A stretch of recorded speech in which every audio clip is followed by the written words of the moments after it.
Michael Sean, and agus Anna as on be Rashdi Florchik, ex-Gal Saudi MacGill, Patrick MacGill.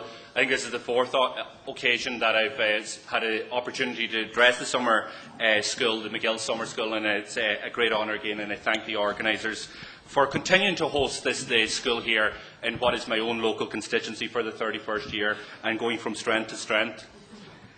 Politics is an adversarial occupation with political parties motivated by differing ideologies and electoral competition, challenging and criticising the views and policies of their opponents.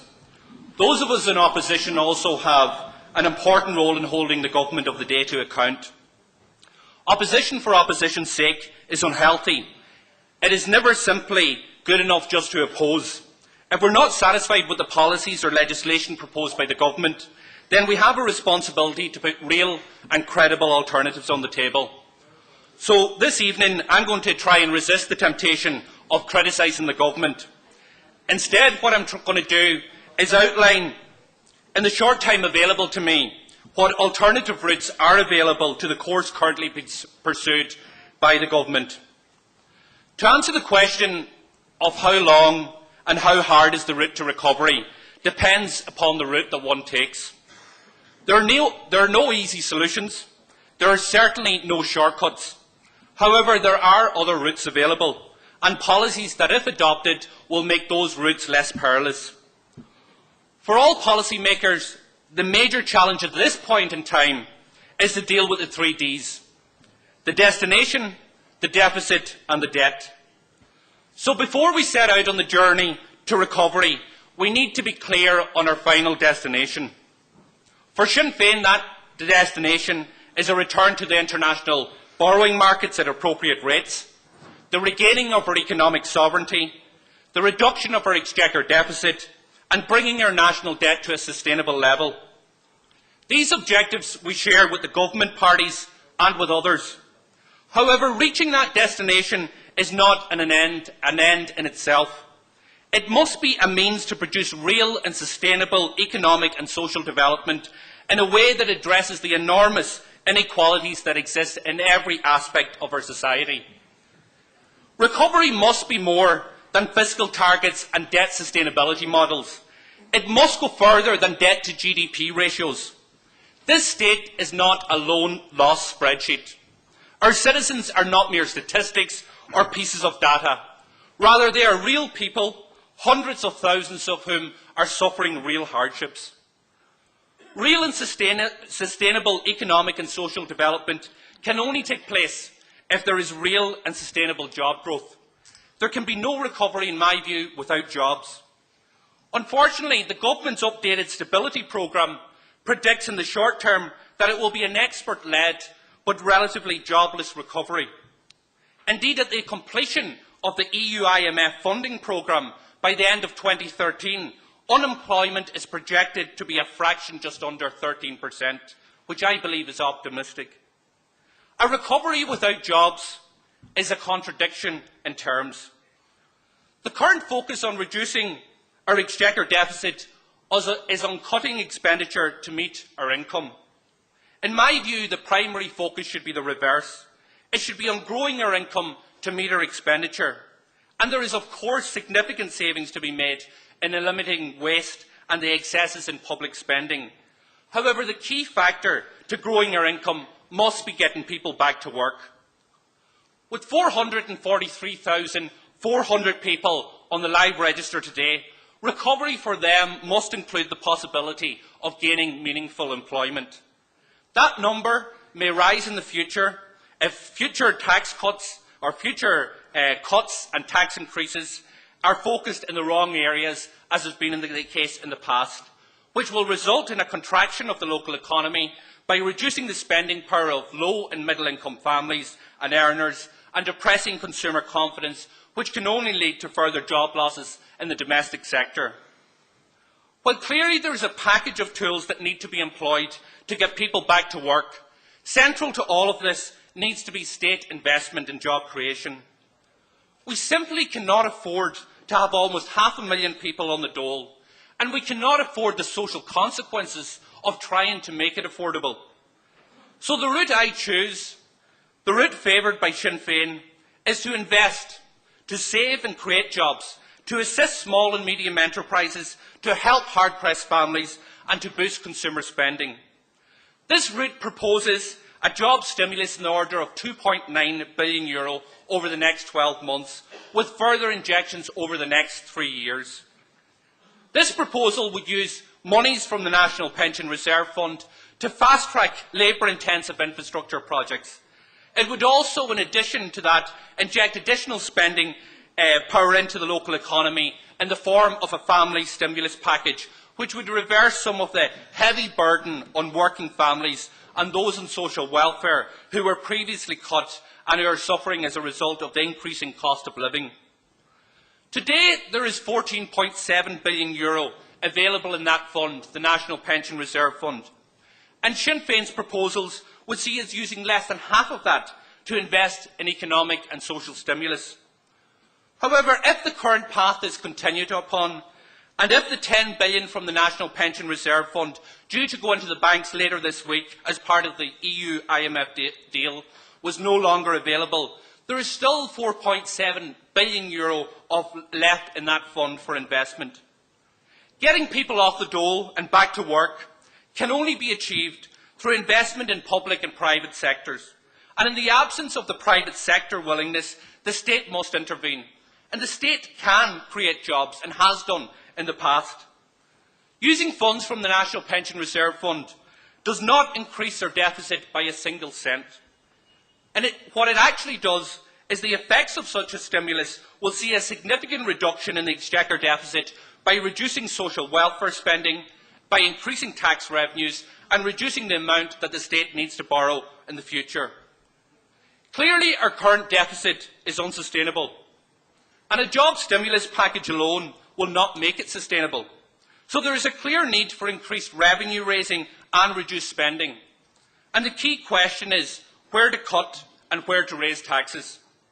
Last year, in the budget, I outlined €1.5 billion worth of cuts across a range of expenditure. And Sinn Féin, in preparation for Budget 2012, will put forward other similar plans later on this year. But the key issue in all of that, and the key consideration must be to protect those who have the least and to protect the services on which they rely. There is also, in my view, a need for an honest debate around our taxation system. We have consistently had one of the lowest tax takes as a percentage of GDP in the Euro 27. We share the dishonourable position with the states like Romania and Bulgaria. At 29%, it is nearly 8 points clear of the EU average and 6 points below what the OECD ceiling is for a low-tax economy. I believe that this has to change. While income tax, VAT and business taxes compare favourably with EU averages, we fail when it comes to tax breaks, taxes on assets and social insurance. If people want Romanian or Bulgarian quality public services, then there is simply no need to change. But I believe that people deserve better, and I believe there is a need for change. And to deliver that change requires a programme of tax reforms that would bring tax revenues up to 35% of GDP within a single term of government. Such reform must be carried out in a way that is fair, transparent and conducive to economic growth and social development. And crucially, it also provides one of the key elements of our strategy for dealing with the issue of debt, to which I will now turn.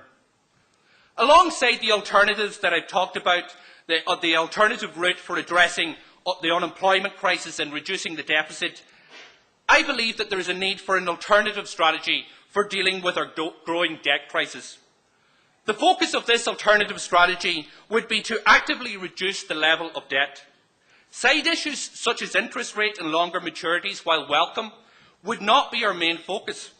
The key issue would be to implement a plan to reduce the national debt from the projected €200 billion that it will reach in 2014. And it is worth just remembering and noting that over €64 billion of that €200 billion is not sovereign debt, but private banking debt underwritten by this state by bank recapitalisations and the infamous Anglo-Irish Bank promissory note. So reducing this debt burden must start with separating out what is real sovereign debt from private banking debt. To date, we've heard a lot of figures about billions being pumped into banks, but to date there has been 18.4 billion has been spent recapitalising the banks. 15.4 billion of that was spent and injected into the banks during the lifetime of the previous government, while over the next number of months and years it is proposed to inject a further €45.9 billion into the banking system, beginning this week with an €18 billion injection of your money to those banks. Paying back this huge debt means investing less in public services and job creation. It means paying for hundreds of thousands of ordinary people. Our national debt, in my view, is simply unsustainable. Repaying the interest on this debt is equivalent to half the total of income tax for every worker in the economy. Put very simple, that means that every cent of tax you pay, working Monday, Tuesday and half-day Wednesday, is going to pay the interest on our national debt. Reducing this debt requires negotiating a loss-sharing agreement with the ECB on the €30 billion Anglo-nationwide promissory note, the full cost of which will exceed €45 billion when the interest is included. And the ECB must acknowledge its role in creating the Eurozone crisis through its failure to adequately enforce its regulatory authority on interbank lending at the height of the boom. In doing so, it must accept the need for it to shoulder part of the burden of resolving the crisis. And then there is also the issue of the €60 billion of bonds held by the 6 banks. While 20 billion of these are currently covered by the blanket guarantee, 40 billion is not.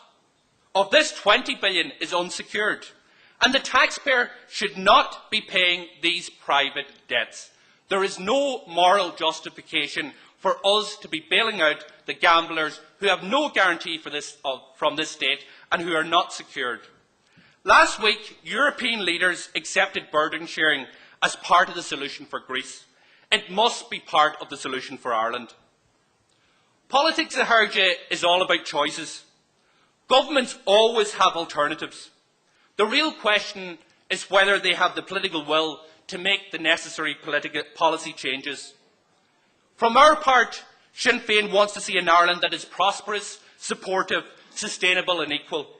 We want a model of social and economic development that supports all individuals and all communities to live bigger and better lives. We favour equality of condition over equality of opportunity.